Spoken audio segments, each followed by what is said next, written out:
Okay, here we are. Alt.nerd.obsessive.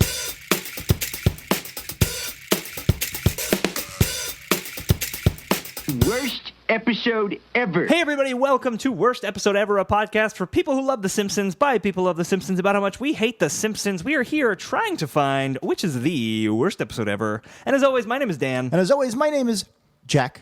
It is. Always Jack. Always Jack. Every once in a while, I'm like, when is someone else going to be the co-host? I think you'd be like, when? Oh, every once in a while, I'm wondering, when are you going to just change your name for a day? Come on. Hey, I'm Ralph today. All right. It's a Ralph day. It's one of those Ralph episodes. You guys know those classic bits. We are here today. We're going to watch an episode from season 20 called Homer and Lisa Exchange Crosswords. Jack, have you seen this one? Yes, I have. I remember it aired. It might have been when I first started, when I first got a DVR and I first started DVRing Simpsons and I got back into like regularly watching The Simpsons every week. Yeah.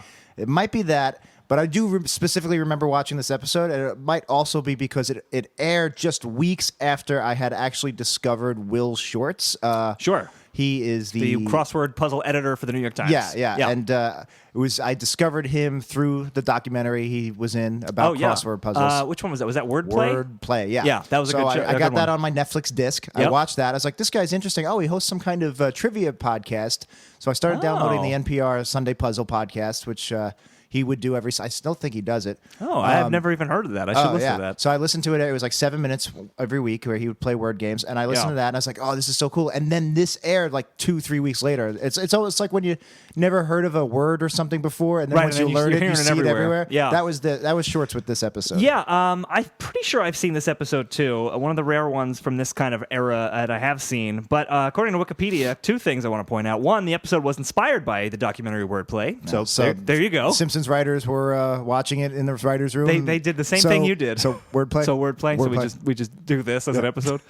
And a character who I'm not familiar with, who appears in 3 Gays of the Condo, appears in this episode. Wow. Apparently. Okay. So that's interesting. I guess we should have watched. We really should have watched 3 Gays of the Condo early on. Oh well, but we didn't. So that you would know who this character is every time he pops up. It's a shame, but his name is Waylon Smithers. He works for Mr. Burns. Oh, that guy. He was black in that first season, right? Okay, yes, good. I know who you're talking about. So we're gonna take a break in a moment. We're gonna watch the episode, and maybe we'll exchange some crosswords of our own. You fucking asshole. I'm sorry. I don't like when Ralph is the co-host. I'm Ralph. I just berate people with my crosswords. Who's listening to this? I'll fucking kill you. Oh boy, Wait, boy. Is that cross or is that death threat? That's like death threats. Oh, all right. Cross is just like I'm rather upset with you tonight, Martha. Shut the fuck up. Who's Martha? I'll kill you. Why do they keep becoming death threats? Oh dear, Martha, you gradually turned into Ralph.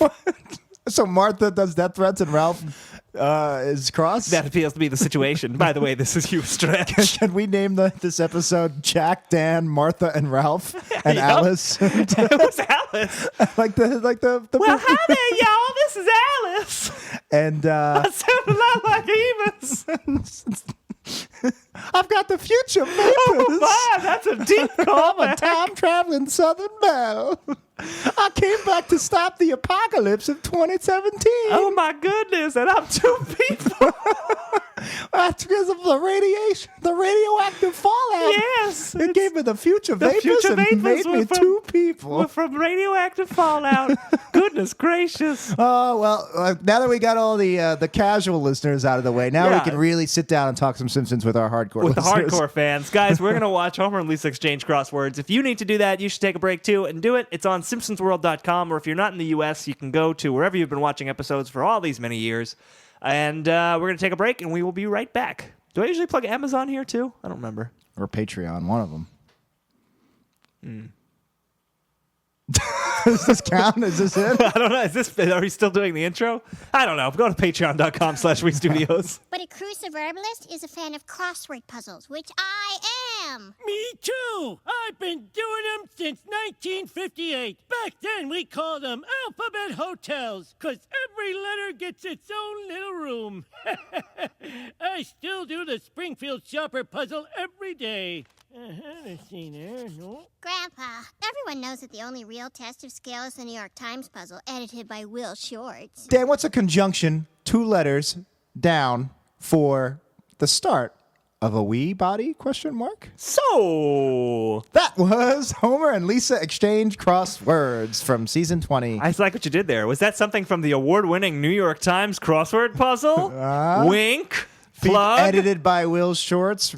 Written by Merle, other random guy. He's not random. Merle Haggerty. Merle Haggerty. No, Milton It was Berle. Merle. Yeah, it was Milton Berle. I see his name all the time. He writes a lot of the puzzles. He's like the number 2. If Will Shorts is the puzzle guy, Merle's the number 2 guy. Yeah, probably. I mean, That's why we only get to know one of his names. Right.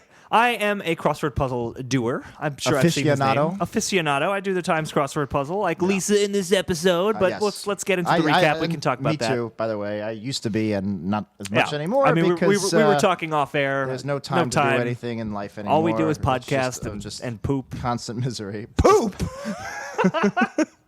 Yep, poop. Should I explain that, or should we just move on? Let's just move on. You should probably just cut it too. This episode. Okay, plot recap. It starts with Bart and Lisa open up a lemonade stand. They get shut down by the city because they don't have a license, so they go to the office, the commerce office, where there's a huge line for people trying to get their licenses because the guy behind the desk wants to do his crossword, and Lisa gets fed up and does the crossword for him. That's where she falls in love with crosswords, and she joins a crossword tournament.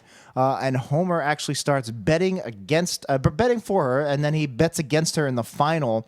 By the way, he's using the money from his side business where he breaks couples up professionally. Yep.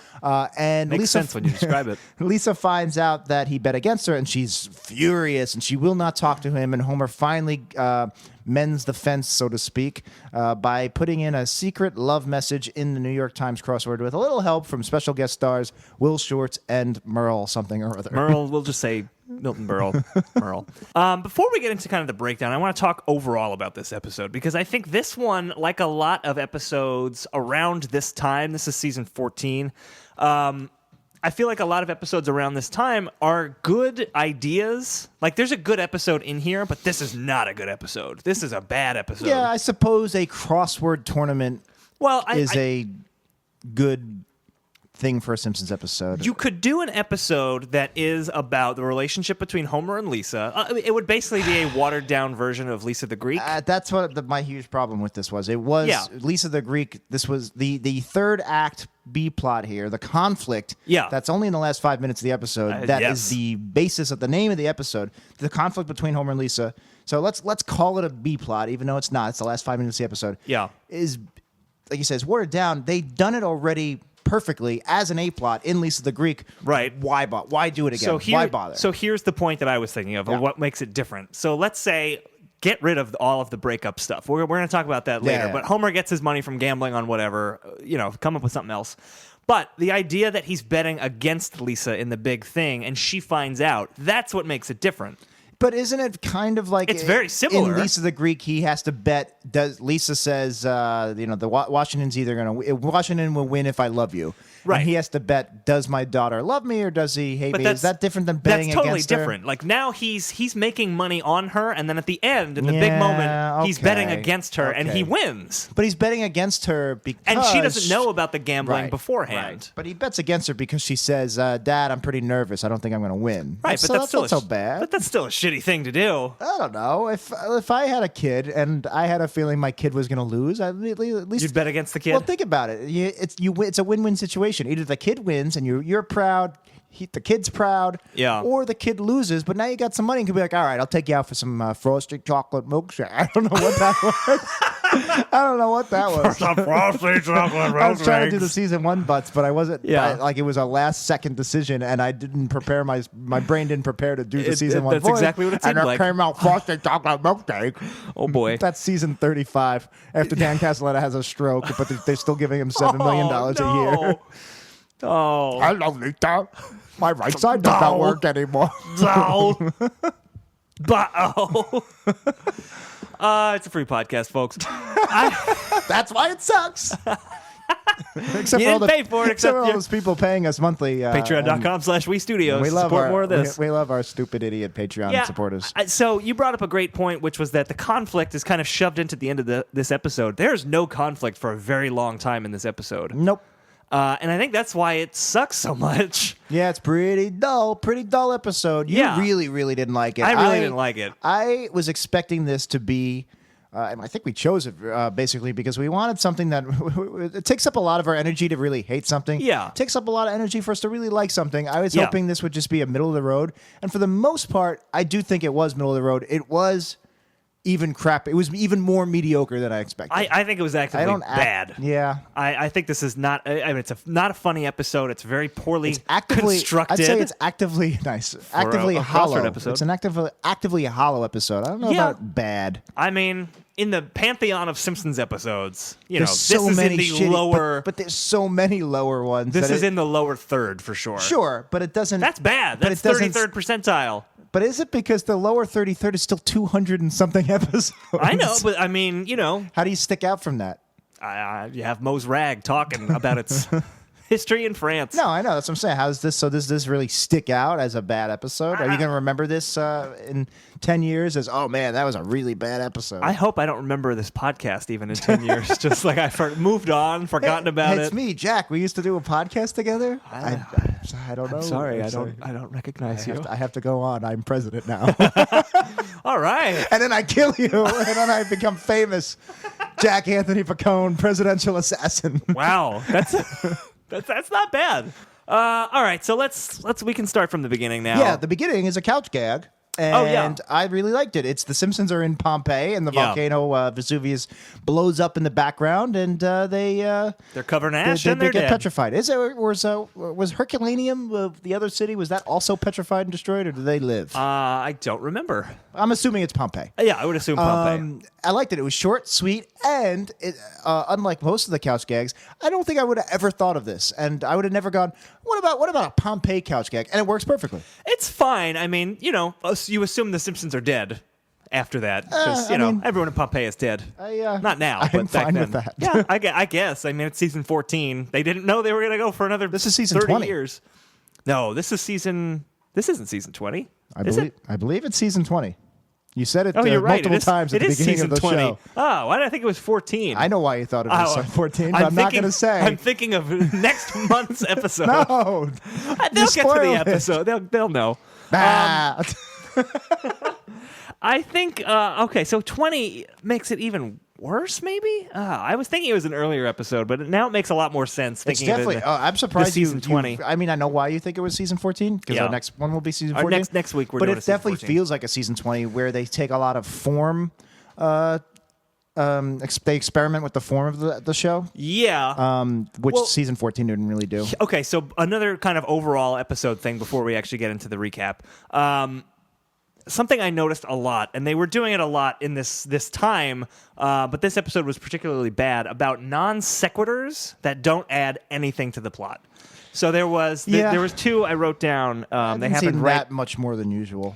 But hang on, this I wrote two of them down, and now I can't find. One is the Homer, and which we'll get to very soon. So it's when there's the montage of Lisa's mad at Homer and he's having a tea party with her, and then she leaves and he turns and says, "Hey, can you drive me home? I'm a little drunk." Doesn't add anything. I didn't find it particularly funny. Yeah. Shortly after that, there's a scene at Springfield Elementary where Homer goes, "No!" And then Janie comes up and says, "Would you like to buy band candy?" And he goes, "Yes!" Yeah. So neither you of them don't works for me. So you're unhappy with these jokes Because- that don't tie into the plot whatsoever. They're just there. Exactly. And I feel like you could have funnier jokes that are more character-based. I mean, we've been saying this for over 100 episodes now. More character-based and worked in a little bit better. Has non sequitur jokes. They did have non sequitur jokes. They're just funny.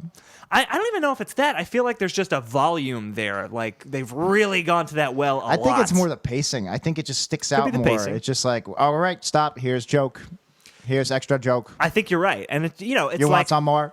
It's like the bartender from Fifth Element. have a joke. You want some more? You want more joke? Yeah. I love Fifth I would like a good joke. Like I like the Fifth Element.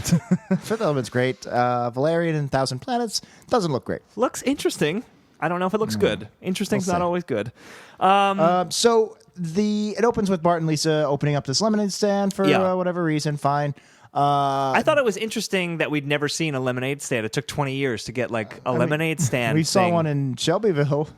Oh, that's it's true. country time. There's never been anything close to a lemonade in it. And they did make lots of lemon juice, lemonade, I guess, when they had the lemon tree. But kind of the trope of kids selling lemonade Right. outside the house. I don't think they'd done it before. Fine, yeah. I mean, it doesn't really add much. I'm just saying I thought it was odd. They waited 20 seasons Anyway, for it. for no reason whatsoever, they explode in popularity as soon as they put $1 in their own tip jar. Yeah. And for whatever reason, everybody is dying to get their lemonade. They're super successful. Cletus comes up, goes, "Give me 15." And then Lurleen? Brandine. No, Brandine comes out. She's massively pregnant, and she goes, "Make it 16." And then it Cuts back to Cletus, like a close-up of his face. He goes, "Whoa, oh." No, he goes, huh? So, like, two things. One, she's obviously 9 months pregnant, and you're just finding out now. Two, Right. you have 15 kids. What's one more? Why are you upset? Like, I can see if, like, I just thought it was stupid. wouldn't it be more interesting if it was like Otto and his girlfriend, and he's like, "Get us 2," and she goes, "Better make it 3." And now it's like, "Oh my God, I knocked up my girlfriend. I'm gonna have a kid. This is crazy." Then I can kind of see that. But what does Cletus care? What's one more kid? Well, that's It's probably another. replacing one that died of starvation or something. Oh God, that's Measles dark. because you didn't get him vaccinated. Vaccines cause autism. Hemus. So He Hemus must believe he's an anti-vaxxer. Hemus is an anti-vaxxer. I'm That's Hemus. one characteristic. That's one. We're bringing him back. That's me. 2017, the year of Hemus. That's right. Don't get your kids vaccinated. I got a lot to say. I don't know why you all like Freed so much. Measles is coming back in a big way. We almost eradicated it, but it's now on the Because rise. you fucking morons won't listen to doctors. You Listen to Jenny McCarthy over your doctor. Singled out. I hope the pro-vaccine lobby uses a clip from this. They play it for Congress. Look at how unpopular our ideas are getting. We're pro-vaxxers. Look at us. I think that Cletus thing was really representative of that non sequitur type thing. Like, I don't know. It's a fine joke. That one, not so much. It's just like it didn't need to be there, and it didn't add anything to me. Yeah, I thought it was very. I kind of liked the actual. Weird. The opening was Bart is just yelling out, "Someone buy lemonade or I'll punch my sister." And there's no one around, and then he punches Lisa, and it does nothing. And then they put. yeah. Then they put $1 in the tip jar, and for no reason at all, Yeah. it just Well, explodes. That's yeah. fine. I thought that was an okay opening, and I kind of liked it. And the episode lost me shortly after that. And then I wrote in my notes, Homer Simpson, ladies and gentlemen, because you have a Bart and Lisa scene that's, again, we didn't like it, but it was going over fine. And then Homer just enters the scene and just takes over. Did someone say Homer Simpson? And then he just takes over with these loud, obnoxious, bad jokes. Yeah, he comes up, he wants lemonade on his tab, and they say, "Oh, it's cash only," and then he's like, "Fine, I'll go to Moe's," and there's long I'm drawn gonna get out a thing. beer. I'm an adult. Where Bleh, I'm he's- Homer. Bleh.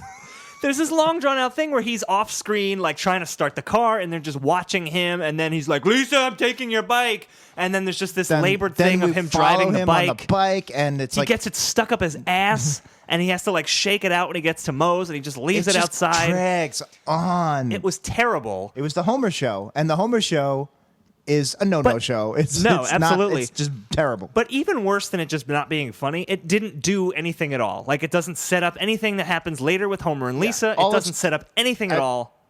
it's transitioning to what I thought was, all right, that was our non sequitur opening. Here comes the A plot. But Right. it actually sets up the B plot, which only lasts for the first act and a half. Yeah, which is very strange. Should we just knock out this B plot that's only in the first half of the episode? Sure. So Homer shows up at Moe's, and Skinner and Krabappel are there. And I want to talk about this for a second, but what happens is Krabappel pays Homer to break up with Skinner. Do you remember that episode in season 9 where Skinner and Krabappel got together, and it was a Skinner-based episode, and it was like a big important deal, and now they break up as the part of a shitty F-plot in a terrible season 20 episode. Did we see in the trivia, and by we I mean you, is this the episode where Skinner and Krabappel finally break up, or do they get back? I think they had like an on-again, off-again I think at they this had an off-again, time. on-again thing, but it just felt no, like... I think they had an on-again, off-again. I think they had an off-again, on-again. No, you are We mistaken. were on a break. It's Ross from Friends, but like not really. It sounds more like Dalek from many episodes past. Yeah. Okay. I'm not going to do it. Okay. I'm trying to spare you. Good. I appreciate it. Maybe I won't kill you when you're president. We were on a break. You're getting so assassinated. Is that staying in now? I don't know. I don't know. I don't know anymore. I just thought it was so strange that it was Skinner and Krabappel, and not just like some random character like Lenny and the girlfriend we've never seen before who comes in later. Yeah, Why not just start the weird there? millennial type. Doreen. She doesn't fit into Springfield at all. She seems No. like a new character, like a guest star character. Yeah. that they don't Simpsonize. It was just so strange, and I just thought like.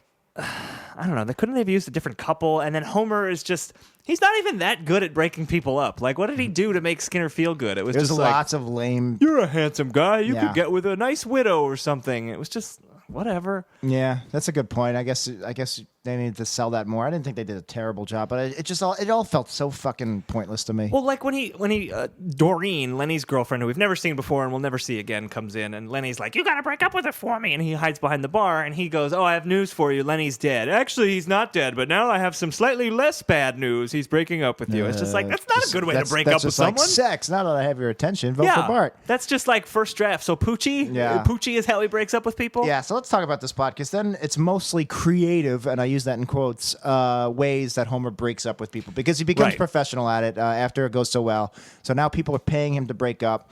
The next one is Scott Thompson from Kids in the Hall and Larry Sanders. And he...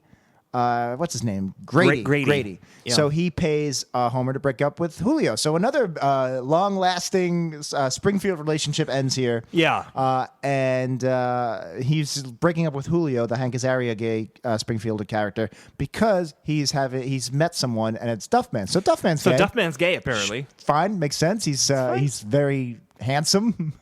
He's Like all handsomes are gay. I don't know. I just feel like they picked Duffman because he's so buff, and I feel like there's some kind of weird reason they picked him there. I don't know. Anyway, fine. Duffman's gay. Yeah. So they go to. So Homer goes, "I'm going to a hardcore gay club. I'll be back at 3 a.m." And Marge off camera just goes, "Have fun." Yeah. I love Marge. That was great. That was probably my favorite moment of the episode. Just genuinely, just like loving Marge. Just like, yeah, go to the gay club. But yeah, so he goes to the gay club. So he goes to the gay club. It's too loud to hear because of the dance music. Yeah. So he goes, "You're breaking his heart." And Julio's like, "What? His what?" So Homer points to a heart tattoo on a guy. Yeah. Like that. Is that the is quote that a unquote thing? creative way he broke up? Yeah. So then like there's a jumbotron at a stadium, and Miss Hoover is breaking up with her boyfriend, and he uses the jumbotron. An animated Homer comes with a TNT and blows up the guy's proposal and replaces it with "You're out of here" or whatever. Yeah. Is that a creative like what? Like I they're don't going know. through all these motions, and I'm sitting there. I'm like, this used to be the funniest show on television. Right. And I am watching, and I can tell that there's spectacle. They're doing something here that I'm supposed to be laughing at, and I'm not laughing. I'm just like, ugh.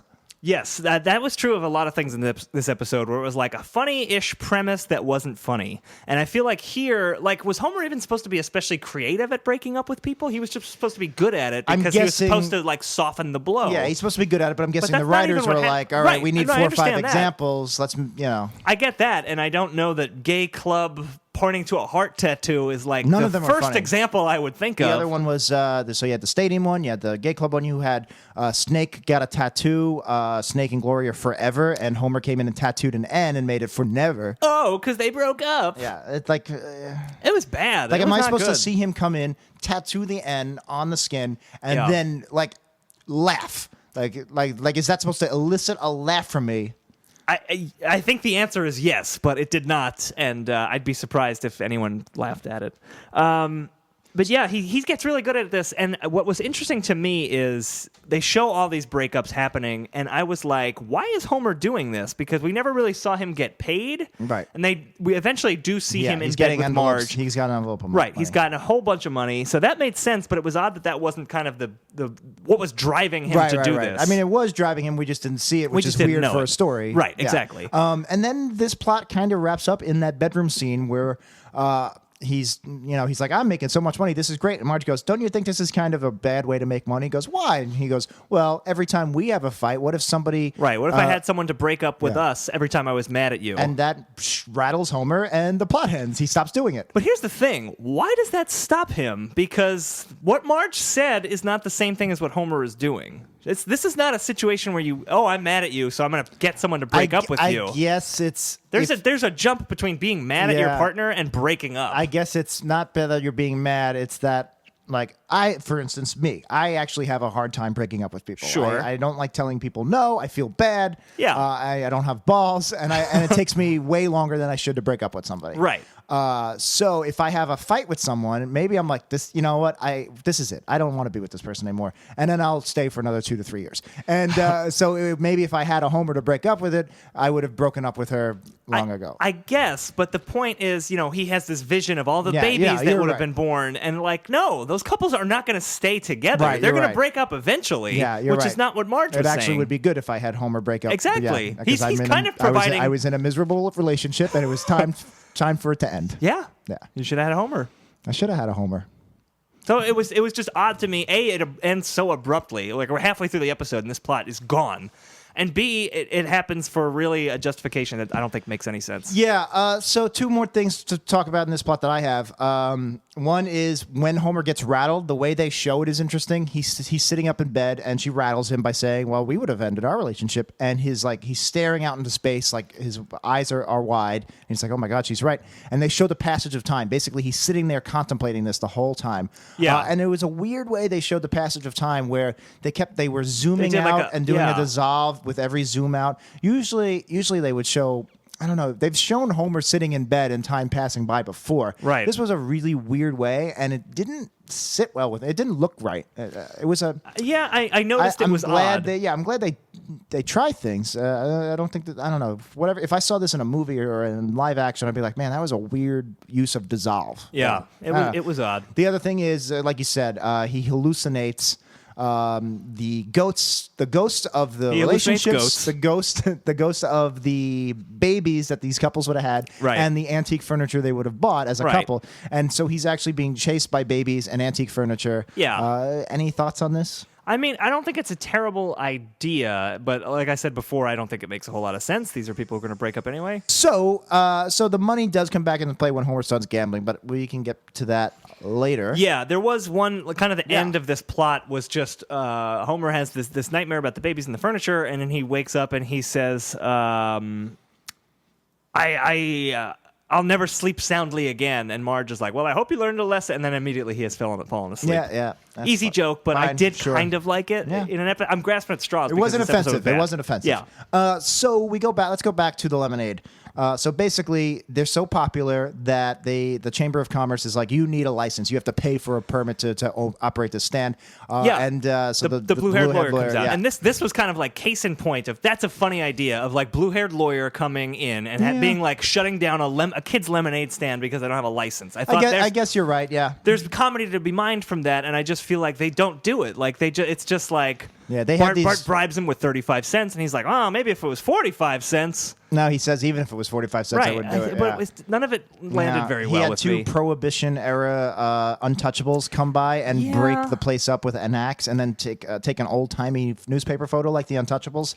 That was kind of funny. I didn't laugh, but that was at least showing some effort. Yeah, I mean, it reminds me of like the classic Simpsons type jokes where the like goons would break. Like what was it? Hired goons. Like they would break something like that. Like the pretzel, the mafia guys would break and then like adjust their ties. Yeah, afterwards. exactly. But and in the Prohibition era thing with lemonade, I can sort of see it. But they go, man, that was a lot of work. I'm thirsty. Got any lemonade? Yeah. And they go, no, not anymore.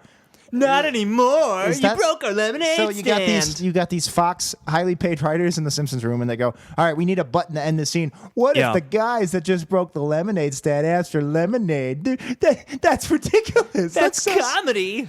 I hate to be mean, but I don't understand how you write that down and you expect that to elicit laughter. Yeah. I know comedy is a very difficult, like, tricky thing, and it's all about, there's no exact science to eliciting a laugh from somebody. Right. But you should know, just from reading this once or twice, that this is not going to elicit a laugh. Yeah, I mean, I think it's just, most people who are still watching The Simpsons in season 20, they don't care anymore, and the writers don't care, and no one cares except us. Just hook it to my veins. It's just, we just want to see yellow people say funny things. Okay, so you watch when me and you were in the Simpsons writers' room. It's circa 2008, 2007 probably because they got to write it in production order. Yeah. So we just came back. We just saw We saw Transformers Wordplay. one. Oh, yeah. And then we saw Wordplay, and we go, oh, you know what? Crosswords would be a great platform to launch a Simpsons episode. Let's do a Crosswords episode. We can get Will Shortz. Good ideas. Okay. So far, good ideas. How do we launch? How do we start this? How do we incorporate Crosswords into the plot? How do we seamlessly integrate Oh, I got crosswords? it. So now Bart and Lisa need a permit from the Chamber of Commerce for the lemonade stand. So what if they're waiting in a really long line and there's all these people that need permits? Dr. Hibbert needs a permit because he's in the middle of a surgery. Isn't that Right. great? Yep. But the reason the line is so long is because Charles Bronson guy, the guy the that's sarcastic man. that guy that's running the office, he's like, well, wait a second. I'm not taking any more people on this line until I finish my crossword. Yep. 46 across. What could this be? Yeah. Yeah, it's bad. It's not the worst thing in this episode, but it is definitely. There's so many times they just You shoehorn couldn't in. come up with a pop. better way to, like you said, it was seamlessly put this in. This Yeah. was all seams. It was seamful. It was seamful, It was for like sure. the online delivery service where they come and take food out of your kitchen. Seamful.com. Seamful.com. Absolutely. Sponsoring the show. Absolutely. Seamful.com. Check them out and they'll take your food They'll away. take your food. Yeah, it was real bad. And also, Lisa goes to the front of the line. And of course, Lisa, it makes sense that Lisa would be good at crossword puzzles. She's smart. She's a smart kid. She's a genius 8-year-old. So she comes up and she's like, I'll do this crossword puzzle. Hey, Lisa, he fucking wanted to do the crossword puzzle. The problem isn't I need to see what all the answers are. It's that he wants to do the crossword I didn't puzzle. even think about that. Can you imagine She you're just having a comes tough in. time doing your crossword on the train and I somebody would comes up? hate that. People who do crossword puzzles hate that shit. Like, they only want help if they ask for it. That's a really good point. Lisa's like, I'm just being a nice guy. Why is he being a jerk That's to a me? very good point. And so she does the crossword, and they use a framing device that I believe Wordplay used, where they do a split screen, and you see Lisa doing the puzzle. You see a close up of the puzzle, and you Right. see the clock with the time ticking, and they're playing All good Wordplay-esque stuff. music. I liked yeah, the production I like them of it. playing with form. I Yeah. like that. And again, this is something season 14 wasn't doing yet. They were still pretty Yeah. much traditional Purgatorio Simpsons episodes. Sure. I like when they play with form, except there's no stakes at all because None. again, she has to get this crossword done so that the line can move up one at a time. So that line can move up so they can get the license for their lemonade stand, which never comes back again. So there's no stakes. Whatever she's doing the puzzle is uninteresting. Yeah. So I'm literally just watching her do a crossword puzzle, and Yeah. while it looks cool, I'm just sitting there bored out of my mind. Right. Now I'm not it's not eliciting laughter. It's not supposed to, but it's not eliciting anything. I'm just staring at the screen. Yeah, I mean, this essentially ends the first act of the episode. There's all the Homer stuff that we already talked about also happens, but there's no conflict in this first act because it's Lisa that needs to get a permit for the lemonade stand that she no longer cares Right, about because now she's in love with crossword puzzles. Right. So the next act starts with now Lisa's in love with crossword. She fell in love with it, and she Yes. talks to Grandpa about it. Well, I just talking yeah. about seamful stuff. When she's talking to Grandpa, she just goes, like Marge is like, oh, I didn't know you like crossword puzzles. And she goes, everyone knows the New York Times is the only crossword puzzle that matters, and Will Shortz is a guest in this episode. Yeah, it's very on the nose, and It's terrible. That's why I want to talk about Grandpa, because Grandpa goes, "Oh, I love crosswords too," and they just start talking about crosswords, and I don't think we've ever talked about this, or I don't think we've ever given a name to it. Yeah. But I feel like a lot of post-classic episodes, it's not quite stand-up humor, but when they want to do this exposition to set up, this is a crossword episode. Here's everything you need to know about crosswords. I feel Sure. like it comes in this really just like info dump by a character like Grandpa, Right. where it's not funny. It doesn't even Well- feel like exposition. You know, sometimes you Yeah. feel exposition. You're like, oh, they're just. It just feels like it feels like very like stand-up humor, except it's not. What's the deal with peanuts? It's like peanuts are these things that are grown in Georgia, and then you Right. crack the shell and you eat them. And I don't. It's hard to put a name to these things because it bothers me every So time. you think Grandpa's little speech here was that? Because I actually, it was that like and the Lisa Will Short's Wait, New York Times, yeah. I just like, I did like, he goes into like an old school grandpa rant where he says, oh, we used to call them alphabet hotels because each letter had its own little room. I kind of like that. I love the Alphabet Hotels line. I actually thought that was extremely clever. Yeah, I'm yeah, assuming one of the Simpsons writers heard it from somewhere else because it was a really clever It's a line. Will Shortz original. But I don't know. Like Grandpa's done this before. Like, oh yeah, we used to use these back in '09. But Yeah. it felt really like stopping the episode called, "Oh, I'm Grandpa. I've always liked crosswords. Everybody loves crosswords." Right. Or this is a crossword universe where crosswords are this big major thing, and everybody has to take this crossword seriously. Yeah, because now it's the start of Act 2. We're done with all the lemonade shit. Now we got to talk crosswords and make sure everyone's up to speed on crosswords. Chalmers loves crosswords. Gil loves everybody Ruth loves Powers crosswords. loves crosswords. Now, I get this has been done, but like Whacking Day. Whacking Day was a holiday in Springfield, and everybody, even though we never heard of it before, it turns out everybody loves beating snakes with baseball. I get you need that to propel the story forward. Yes. You're going to do a crossword episode. You need people interested in crosswords. It just felt really, really like tacked on and loaded. It didn't agree with you. Again, it didn't feel seamless. It felt seamful. It felt very seamful. It felt like somebody was coming in. Yeah, somebody was coming in and taking my Chef Boyardee beefaroni cans right out of my drawer, even though. Oh, you got beefaroni? I'm taking it. But that's my post-apocalypse drawer. I don't like beefaroni. I just have it to mix things up because I assume in the apocalypse I'm not going to want to be eating a lot of soup and veggies. Yeah, that makes sense. We're the babies those couples would have had. And we're the antiques those couples would have bought together. Get him, cherish them babies. One thing that we kind of skipped over that I wanted to mention real quick. Lisa comes down and tells Marge, "Mom, I'm a blankist." I forget what the actual word is. It just means a crossword puzzle enthusiast. I didn't know there was a word for that. Yeah, or was it a made-up word? No, I think it's a real word. Like numismatist is someone who collects coins, I think. It's the version of that. It's the version of that. Or maybe it's stamps. It's the version of... Bart collects stamps? Stamp collection. That's it. That was the actual line. But Lisa comes down and says whatever it is for crossword puzzles to Marge, and she goes, "Oh, great, another religion. You're just going to drop it when you get to college and get a Jewish boyfriend." What did you think of that line? That was stand-up humor to me. That was not Marge voice. That was not the voice of Marge coming out. That was some stand-up comic who's in the writer's room and threw in a joke. Not even that. I think that's some writer who had a kid in college who was like, you don't really care about religion. You'll be over it as soon as you meet a man. I would wager it would be a writer who was, I'm guessing they're younger. I bet he was somebody who dated a girl or whatever. He is Jewish and he dated a girl. It felt very much somebody who was in college in the last 10, 15 years. And it was just like joke about, it was a stand-up joke about college. Hey, what's the deal with college? Everybody has a Jewish girlfriend at some point. Yeah. Now everyone changes religions. Yeah.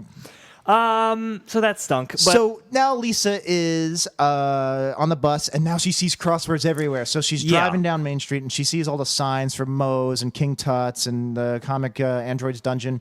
And letters are being pulled out. She's visualizing the letters being pulled out and joining crosswords. So the word Android is pulled out, and then that connects. The O will connect to the O in Moe's. The O in Android connects with the O in Moe's. Yeah. There's no O in Android. Yeah, there is. Oh yeah, there is. I was wondering why you were like laughing and being like, "Oh, Dan, you stupid idiot." I didn't get that far in the word yet.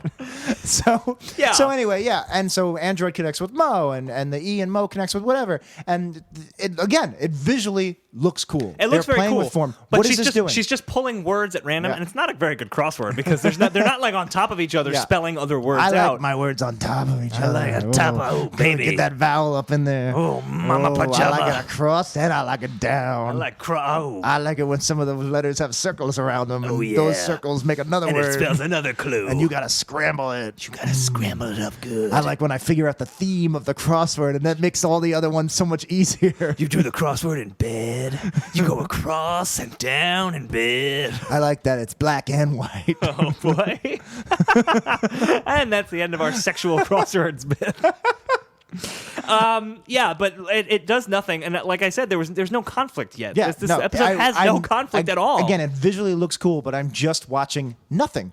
There's no joke. The words themselves connecting aren't funny. There's nothing inherently funny about Android connecting with Mo or whatever the fuck it was. Yeah. So it's not funny, and it's not, besides going, hey, Lisa is really into crosswords. She's seeing the world in crossword form now. Yep. It's not doing any. I'm just watching it. Make it more interesting somehow. Make the signs funny. Do something. Well, that's what I thought. She would take from manure truck or that's just a bad first draft of a funny thing she could take and incorporate into a bunch of other things. Right. Like the Republican Republican headquarters connects with evil. So, Yeah, something. anything. Just something. It's not that at all. And then we get kind of a different version of this scene later when she's in the playground and she's turned all the hopscotch boards And I really into like another that crossword. because that's a really clever, creative idea. If an 8-year-old girl is obsessed with crosswords, she turns the entire playground in the asphalt of the playground into a giant crossword using hopscotch, which is already there. We all know what hopscotch is. We're familiar with it. Yeah. I thought that was brilliant. Do you know what it reminded me of? You saw Suicide Squad, right? Suicide Squad. I saw Suicide Squad. You think Suicide Squad? I did. Did you? Suicide Squad. And I actually was going to bring up Suicide Squad a little bit later. For a different point. Yeah. Okay. Well, maybe not. Well, maybe it's the same point you're about to make. Probably not. Just in Suicide Squad, they introduce the characters multiple times. This is the same point you were going to make?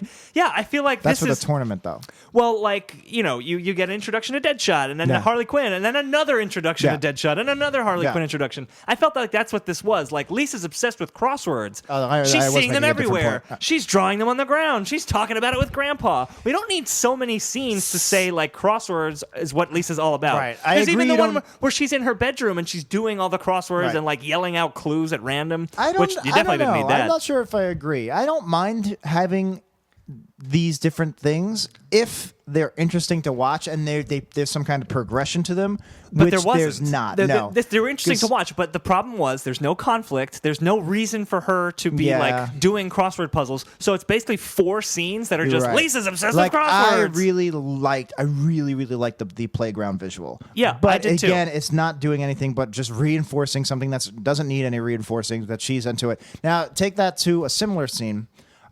In the Sideshow Bob Roberts episode, where Lisa is now trying to figure out, how do I stop Sideshow Bob? And they recreate a scene. I don't know if it's from All the President's Men. It's from some movie. When she's in the library. And they're zooming up from the top. I think it's All the President's Men, but I've never seen it. So now you have this huge library and this epic aerial shot where she is like concentrating hard on these books, and you see the contrast of how big the library is and how small she's just a small fry. How is she going to take on the system? Yeah, and it's this really beautiful shot that again they stole from a movie, but it's but because of the conflict of is she going to stop Sideshow Bob? Yes, it's a merging of story and the visuals. It's this really epic shot, and I really feel like this really cool hopscotch playground crossword thing could have been that epic shot. You could have been an aerial shot. You're booming it. She's like, Lisa's like playing on. She's doing sidewalk chalk, and it's like, oh, look at this little girl, and then you pull out, you realize she is this crossword genius that made this, 100 yards by 100 yards crossword. Right. If she was training already for the tournament. Can I point out a fundamental flaw in that? Yeah. Lisa's making her own crossword puzzles. That is not the same as solving crosswords. Yeah, no, it's not the same. Two totally different skills. You're right. So it's odd that she's like building crossword. Like it's very muddled. Right. It is extremely muddled. But it's a shame because if there was something clear there, if she was training for a tournament, or if she was creating crosswords, I don't know what. I don't know. But that would have been so cool. Or she was like trying to get a crossword puzzle published in the New York Times. What if? So we're jumping ahead. At the end, Homer, like I said in the plot recap, Homer puts a secret message in the crossword to forgive her. Mm-hmm. What if he turned the playground into a crossword for her to solve? So at first she's just like, I don't want to play hopscotch, and Skinner's like, I think you do, Lisa. And she looks and she realizes that it's the schoolyard has been transformed into a giant crossword. Yeah, that's awesome. That's much better. That's a really cool visual and a really cool idea of Homer doing something a grand gesture to win her love back. That would have been much better. I'd like that a lot. But yeah, so anyway, my summing this up is I really loved the hopscotch playground visual, and I'm really disappointed they didn't use it. They misused it. Agreed. But then Chalmers comes over and is like, oh, Lisa, I'm a bit of a puzzle head myself. And he introduces the concept of the tournament, which we'll get to in a second. But just since Chalmers came in, they had to do like a Skinner thing. Yeah. And this doesn't really do... I guess he's the one that tells her about the tournament, but it could have been any... This is like where they throw a dart at the board and they pick a random Springfield character. Yeah, it's like, so Chalmers? Okay, Chalmers. And they just have like... he mentioned something about Skinner, and Skinner pops his head out and he says, you called? And he just goes, made reference to. And then later he says something about a pool skimmer. Yeah. And Skinner is like, you called again? And he was like, you misheard. Yeah. There's an idea there. There's a joke in there, but that's not it. This is the type of meta joke I'm not crazy about. This is a very meta joke. Because he usually says Skinner, but he said skimmer this time. And usually he's yelling Skinner, and it's really weird and doesn't make sense that he would just say Skinner like that in normal conversation. Because now I know this sounds ridiculous, and I know people who hate people like us who overanalyze shit like this. Nobody hates people like us. This We're next very line lovable. up. Yeah. They're going to eat this up. Okay. but it's a little cartoonish. like Chalmers is usually the straight man. It's weird to see him as a cartoon character that yells Skinner in random sentences. So, I guess. So I don't like it was too over the top meta. I like meta when it's a little bit more subtle. I think it was just belabored that he had to work skimmer in because that's the only word that sounds like Skinner. To get to the joke. Yeah, that's what I'm talking about. The meta should be more subtle. It shouldn't be so sinful. Yeah, sinful. That's exactly what it was. I'll say this though. I laughed both times strictly because of the character of Skinner. Skinner going, my mistake, and going back in. That is a character-based joke where Skinner will go, he's just like he's such a pushover or whatever. And it's kind of like Marge. He's just this genuinely decent guy. Yeah. He sticks his head out. Oh, you weren't calling my name? I'm not going to get mad. I'm just going to go back in the window. Right. And him popping out of the window. Exactly. It's funny. And the Harry Shearer delivery. My mistake. That made me laugh both times. And that's a character-based Skinner joke. And Skinner, like Willie, like Marge, seems to be more post-classic proof than other characters. A Skinner joke is a Skinner joke is a Skinner joke. I want to believe that, but, I don't know. There's certainly exceptions. Yeah. Oh, God. All right. So then I guess the next thing is the crossword puzzle tournament that Lisa goes to that Chalmers pointed out. I thought this was coming in way too late. The idea of betting on the crossword puzzle tournament, because Homer finds this secret room off to the side where it's basically like a parlor in a casino where you're betting on the horses, but you're betting on the crossword puzzles. Right. Good idea, bad execution. Yeah, they're just sitting at a bar. It's visually boring. It would be really cool if there was this seedy underground in the basement of the crossword tournament. Yeah. And maybe you're incorporating crosswords somehow. I don't know. I feel like we've danced around a better way for this episode to be, where maybe you start with Lisa likes crosswords, or Lisa's just gotten into crosswords. She does the tournament. Homer and Lisa have their little thing, and like you kind of pointed out before, at the end, the grand gesture is the big crossword in the school play yard. Yeah. That's a much better structure to this episode than all this shit about breaking up and lemonade stands. Yeah, and you convinced me that it is different enough from Lisa the Greek, but I almost don't want to put energy into rewriting this act because we just did enough of it. I've seen it already. I just don't care. Yeah. But there's a joke very early on. This episode aired fall of 2008. Yeah. So it aired right around, if not right after Bear Stearns collapsed and the recession started. And Homer makes a joke about, well, gambling is a much safer way than putting money into stocks. And that's interesting because I'm guessing this joke was written right before the recession, which was actually when stocks it was literally the best time to invest. Sure, you could have invested in subprime mortgages. Yeah, exactly. The economy was booming right before it fell. So I thought that was very prescient of the writers. It's just like how they predicted Trump. That's exactly. They predicted President Trump. They even had him on the escalator coming down. Trump on escalator. That's what he did. He did the escalator. They're so good. The Simpsons is a TV show I watch. I hope BuzzFeed does 15 things about Trump scene that predicted Trump. That's worth my time to read. And they did that one with Donald Trump, that great impersonation.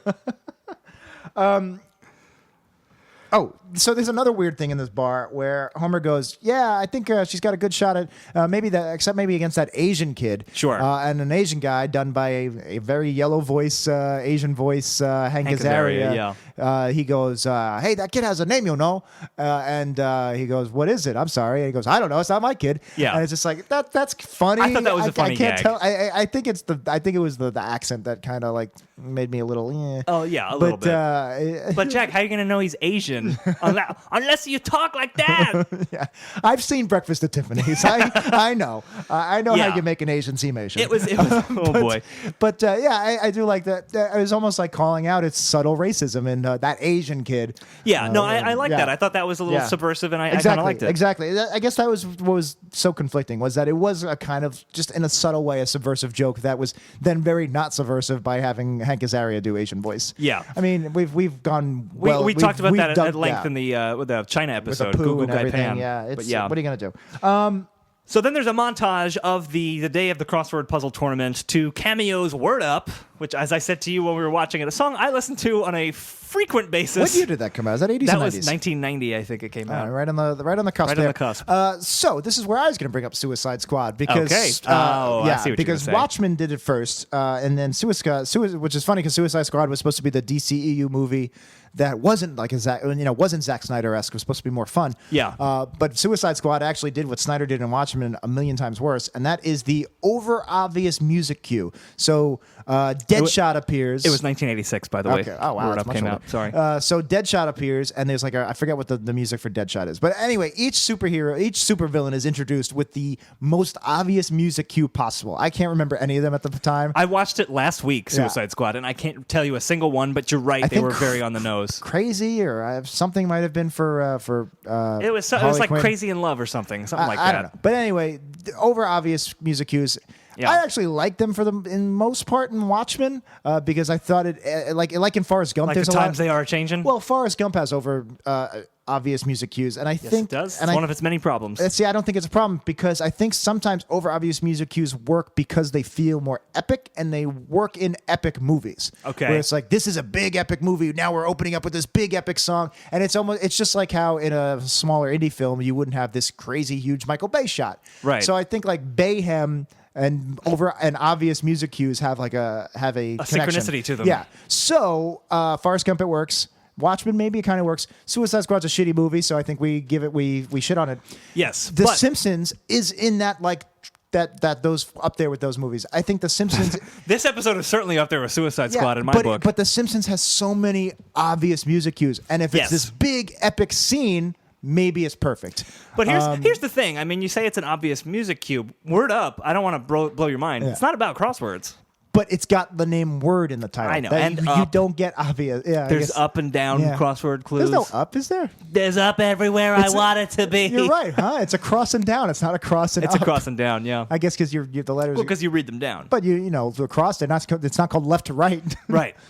Maybe it should be. Will Shorts. Change across to left to right. Tweet at Will Shorts and let him know. But no. So I think obvious music cues can work in the right specific situation. Yeah. But I'm just so sick of these post classic It's episodes. a well they go to Always- often. like, Often. Yeah. I don't know. Just as an example of one maybe that works is maybe Glove Slap in the Tobacco episode, which I think is a very that was- overrated episode. A lot of people consider that. It's okay. We should definitely do it It's on the okay show. for Purgatorio, but I don't understand how people consider it a But classic. that at least they actually got the B-52s It's to come in epic. and do Glove Slap and instead of Love Shack. it's this crazy montage with the B-52s re-recording the lyrics. It's Yeah. epic, and I think Yeah. the epic thing is a very key factor in making obvious music cue work. Plus, Love Shack has nothing to do with dueling. Yeah, that's true too. So it's just, funny. But yeah, no, it really bothers me that so many post-classic episodes. And when I heard Word Up start with this crossword episode, I was just like, Sure. again, come on, just I was just like, ooh, my favorite song. Word Up. I'm just so sick of these post-classic obvious music cues. I don't remember much of what happened in the montage, but one of the funniest parts of the episode happened during the Yes, montage, yes. which is the whole family is there supporting Lisa, and they're wearing sweaters that have the letters of her name Yeah, there. or signs maybe. No, they Oh, were wear definitely, sweaters? yeah. And they're sitting out of order, so they're spelling Ilsa, and there is a woman of some sort of Norwegian descent Yeah. up there doing a crossword puzzle, and she looks down and she's like so flattered Yeah, that they're there. I'm assuming her name is Ilsa. I would assume her name is Ilsa, and then They Homer realize they realizes made a it, and mistake, they change it, and she's sad. she frowned. That was such a cute, clever joke. Yeah, I like that. And That's good. even though it's sort of stopping the episode cold for this joke that has nothing to do with the story, it fits because they're the audience at the tournament. Sure, They're supporting and it was Lisa. in this montage, so this Yeah. really one-off joke works in a montage more than it does in a regular part of the episode. Yeah, that's how you do a joke. Yeah. They do a montage, which I thought did kind of stop the episode cold. I didn't think it really fit. I kind of liked this. You're talking about basically the Oscar death rule Montage, yeah. montage of words that have now been taken out of the dictionary. yeah. And it was skedaddle, it was Nixonian, it which, was by sounds. the way, Nixonian. 9 Nixonian's years later, back. it's back, baby. Nixonian's back, baby. Nixonian. It's my favorite word. It's a great word. I love being compared to Richard Nixon. He was a wonderful president. He got a raw deal. Watergate. What's the difference? People like water. They like gates. What's the problem? He did what? He's such a shitty. He stole it? Oh, no. And he recorded everything? I'm sure he's a good guy. I'm sure he meant well. He's dead now, but... Yeah, well, the Democrats picking on a dead guy. Yeah. Yeah, well, Democrats, what are you doing? Trump's the worst, and so is everybody who likes him. I'm sorry. Don't listen to this. We're a little too political. If you still support Trump, go fuck yourself. I can't anymore. I just can't anymore. Yeah, yeah. But yeah, I kind of liked the montage of taking the dictionary words out. And then we get a scene with Gil where Lisa is going to face off against Gil in the tournament. I guess it's the finals of the tournament. I wrote a note here. I don't like Gil. In very small doses, if the role is right, he will make me laugh, especially the first couple of times where it's really funny. No, don't put him on. Hi, Fred. Hi. But usually he's just doing his stuttering and sad sack shit. I'm just like, this doesn't make me laugh. There's a place for the sad sack, who he never wins and he's just pathetic, but he's still optimistic. But when they throw a dart at the board and they pick random Springfield and the dart lands on him, usually that shtick doesn't fit the scene. And I'm not talking about this scene specifically, and we'll get into why. But normally I see Gil and I'm just like, ugh. Yeah, I mean, you said we'll talk about this scene. So what I didn't like at first was Gil was clearly terrible at doing crossword puzzles. He just started putting in cues, and he was wearing glasses, which he's never worn before, and then his glasses fall off. And it turns out we were both kind of like, what is this? It was a ruse. Gil was conning and hustling Lisa. There were no lenses in the glasses. She bends down to get them, and he has completed the entire crossword puzzle in the meantime. He beat her. And won the tournament. Which is interesting because the whole idea is that I kind of liked all that. But the whole idea is Homer bet against Lisa. Yeah. And he ends up winning, and she's so pissed. Now, does the way Lisa loses, does that affect this emotional arc at all? No, I don't think you so don't at think all. So? No. Because wouldn't she be even more upset if, she genuinely lost? She basically lost by default because You know what? if anything, he should have been disqualified in a perfect world, and she would have won. Or it wasn't a fair loss. If it was a fair loss, if she was beaten by Lisa's rival, Allison? If Allison beat her because Allison is just better. That's just it. She's just better. Yeah. Now Lisa's really hurt. The fact that she lost fair and square, and Homer bet against her. See, that makes it more. That's a much better piece of conflict for the episode that they do not do, and they do nothing with. This just felt like a really weird cop-out way to have her lose, especially because she just had this whole speech about how,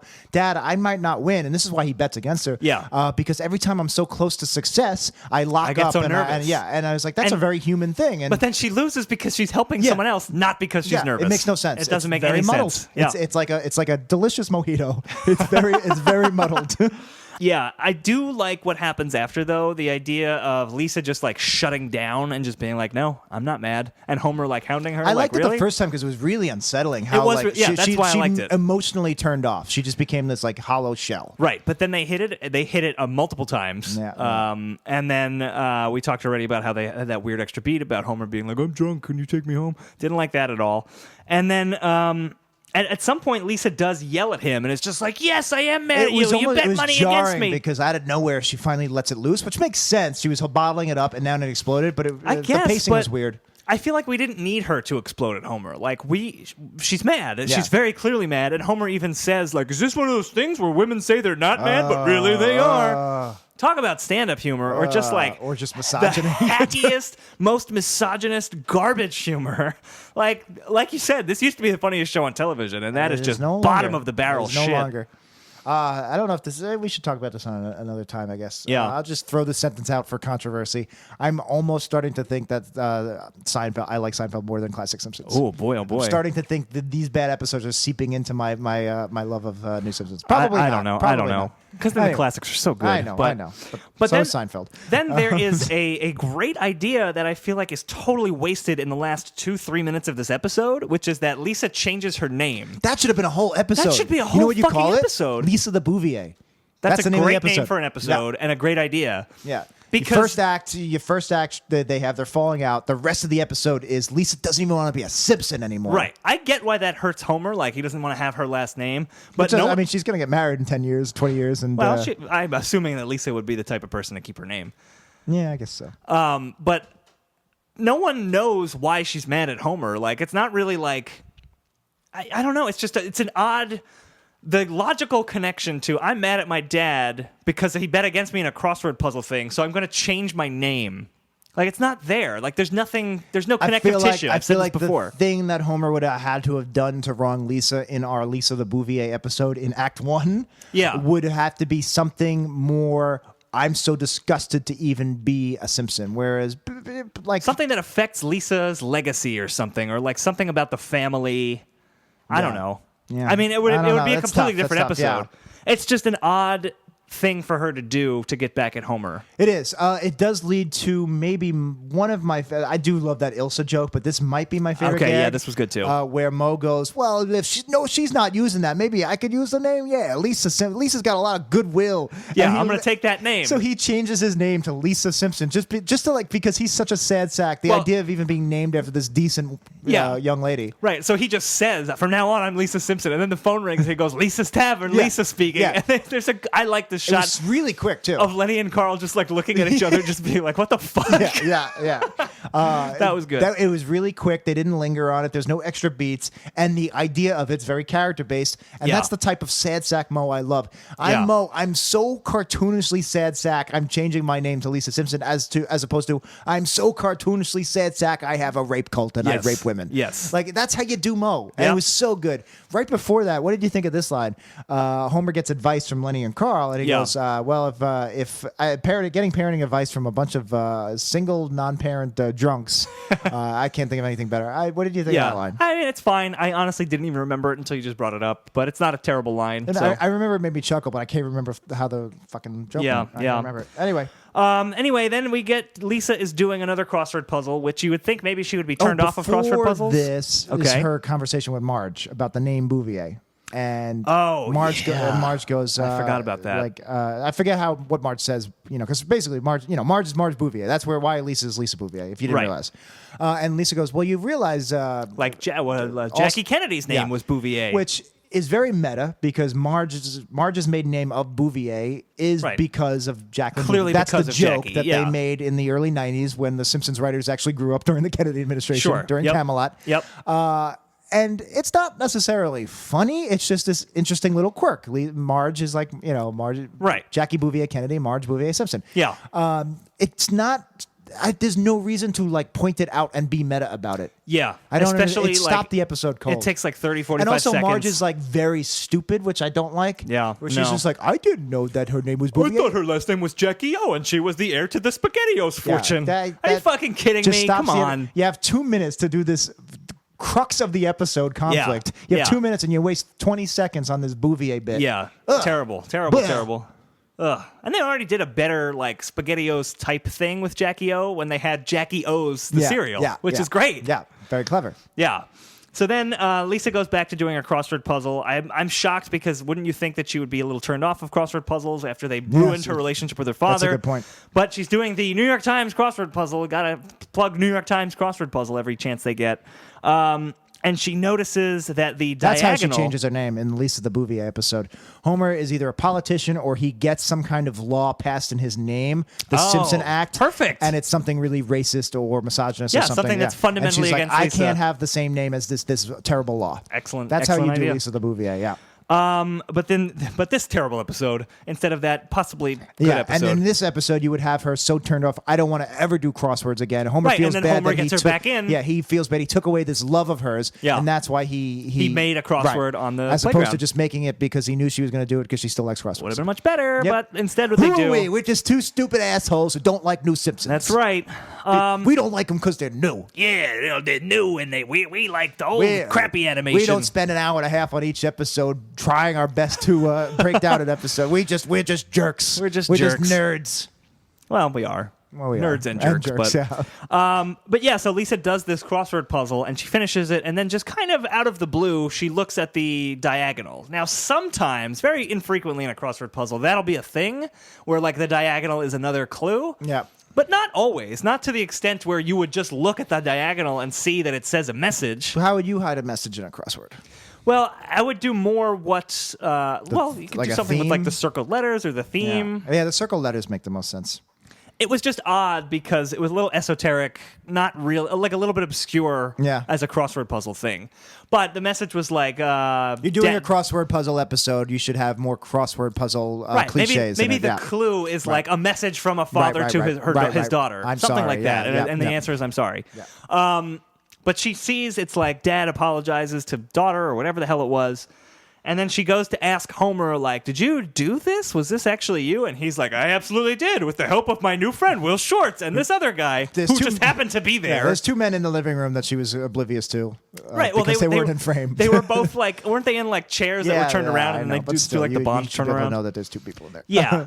And this is where we have the guest appearance from the two big crossword names in the industry. Yeah. And they're not good actors. Will Shortz, as much as I loved the Sunday Puzzle, I actually stopped listening.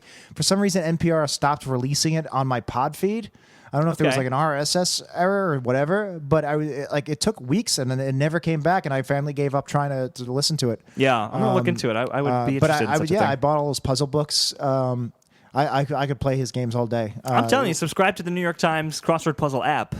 It's great. You get the archive. You're never without a crossword puzzle. Yeah, I just can't do it on the phone. The phone's too small. It's good. I like doing I like it with even now that I have a Amazon tablet that is really shitty and I don't like it. I still think. But you should buy one on Amazon.wepodcast.com. But I probably still would rather just do it with pen and pencil and paper. I think it's better digitally, but that's just me. Yeah, but anyway, there's Will Shortz is, as much as I like him as a person, and he has some like charm in that he's a decent person. So he is very stiff as a co-host. He's just. His broadcasting abilities aren't up to Dan and Jack level. He's not a Yao Ming type celebrity.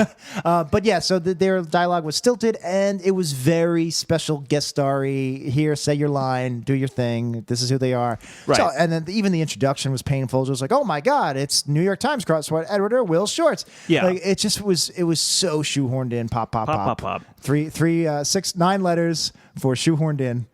Nice. Pop, pop, pop. A sound effect made by a shoehorn? ? 9 letters across. I like that. I actually make crosswords from time to time. I have fun. I like them. We mentioned this. Well, no, I wasn't even going to say it. No? I was going to mention the possibility of a Wii Studios crossword puzzle. But there's no possibility. No, I'm not sitting down and making that. I would be interested. I would try my hand at it because I've never tried to make a crossword puzzle. Yeah, all right, if you're going to do it. But then that's it. I mean, the episode ends. Lisa, I guess, forgives Homer. She forgives him because of just this. because he called up Will Shortz and did a thing. It wasn't just a secret message. Then Will Shortz gave her a special crossword that had even more. No, I think it was the same crossword, and he was just like, look at the clues also, which that had another message from Homer. Another message, yeah. The first letter of every clue, it was like, Dear Lisa, It's also I'm sorry. not a crossword not really, cliche to use. Also, should we mention that this crossword was actually published? I was going to mention that, so I just closed the Wikipedia page. God damn it. Why the fuck did I do that? Also, while you're looking that up, we should mention Bill Clinton just wrote his first crossword puzzle with Will Shortz. He did. As of the day of this airing, the day of this recording. It was yesterday. It was Friday, the May 11th. Bill Clinton, by the way, is in wordplay. He's a noted crossword enthusiast. Bill Clinton, by the way, was president of the United States. Yeah, he had his penis sucked. He had a blowjob in the Oval Office. He smoked a cigar that was up a woman's vagina. Yes, he did.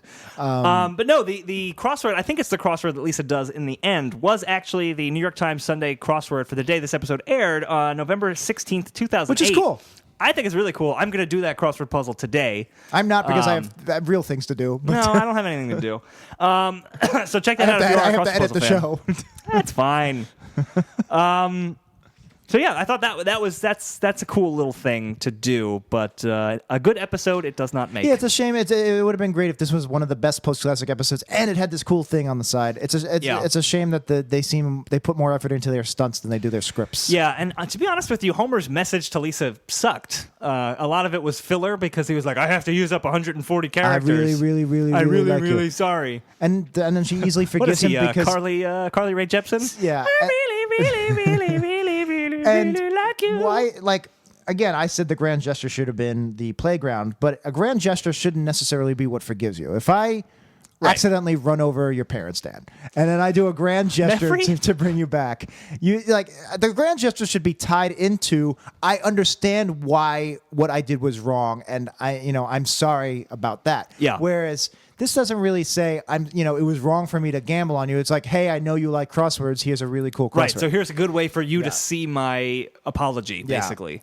Yeah, I don't know. It's very hard to land the I fucked up and I apologize. Like Lisa the Vegetarian and there's a couple other Homer Lisa ones where I bought the forgiving at the end. Lisa the Greek, obviously. Yeah. Whereas this time, I don't know. It falls very flat. It can't just be a grand gesture. It has to be tied into him knowing what I did was so terrible. I know why it was, and I will never do it again. Yeah. So the name Lisa Simpson is available, huh? Not a goodwill attached to that name. I'm gonna take it. Lisa's Tavern, Lisa speaking. All right, before we get to our rankings, it's that time of the month, Dan. We're having our period. So we're reading our newest Patreon supporters. So the people who have supported us since the last episode. And Absolutely. a big thank you to you guys. This is awesome. If you want to do that, how do you do it, Dan? Oh my God! You just go to patreon.com/WeStudios. That's patreon.com/WEESTUDIOS. And even if it's $1, we just love the support. We just love your money. The is fact what I that thought you're you were gonna going say. out of your way to really do this for us. It means a lot. It really does. So a big thank you to Nicholas Guy. Thank you, Nicholas. What a guy. What a guy. James Boss, you are You're the boss, James. Who's the boss? James is the boss. Big thanks to Roger. No last name needed. No, he's Roger. Roger. It's just Roger. You know Roger and me? Different Roger, but I hope so. Roger and Us. That's going to be the new movie. Roger Moore. Yeah. There's no more. It's just Roger. No more, just Roger. Sean May. Sean, thank you so much. You may give us your money. Jared Wilkin. Thank you so much, Jared. Sort of sounds like Christopher Walken. That's all I got. It's a bit of a stretch. I'm talking about his voice. I'm assuming. Oh, okay. Based on his name, I'm extrapolating what he would sound like. This is Jared. I'm giving you guys my money. Eli O'Connor, very smart to change your name from John O'Connor. That doesn't make sense. Nope. You talking about like Terminator? I think I'm talking about the Pope. I don't know now. Thank you, Eli, for your money and that muddled Patreon. Thank you.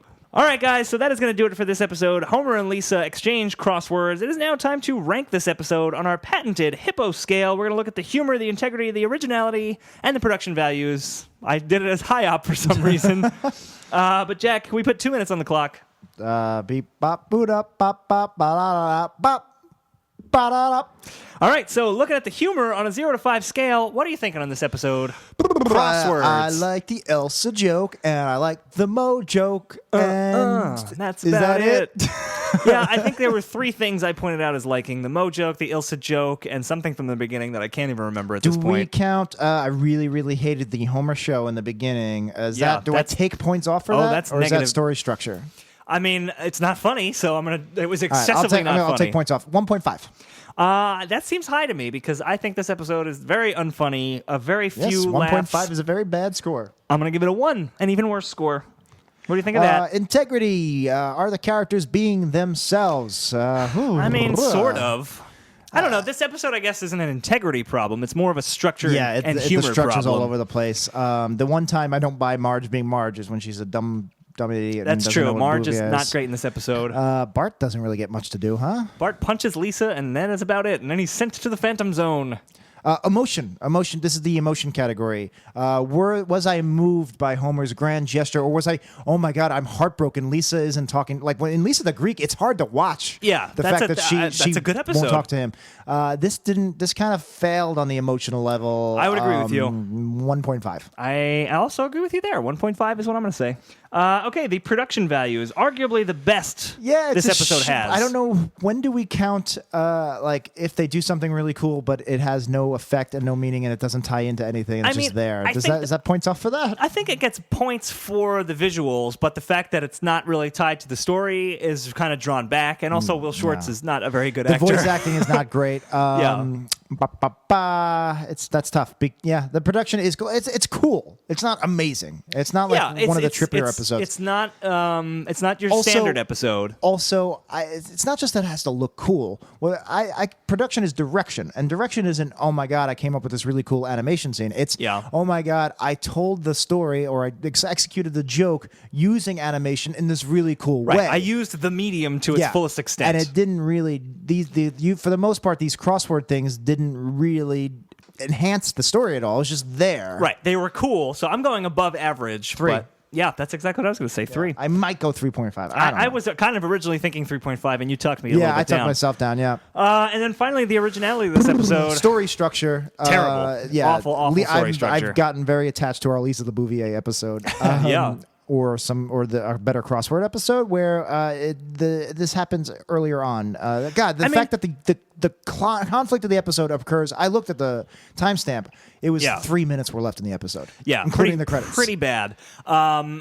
but I do think there is some aspects of originality to this episode, so it's not a total washout, basically. It's borrowing a lot from an existing documentary. Yeah, well, that's true. I mean, I'm going low, but I'm trying to scrounge up what little points I could. Structure was the structure was bad. The originality should be, in my opinion, the lowest score, possibly even lower than humor. Well, I probably agree with you there, but what are you thinking? 1.5.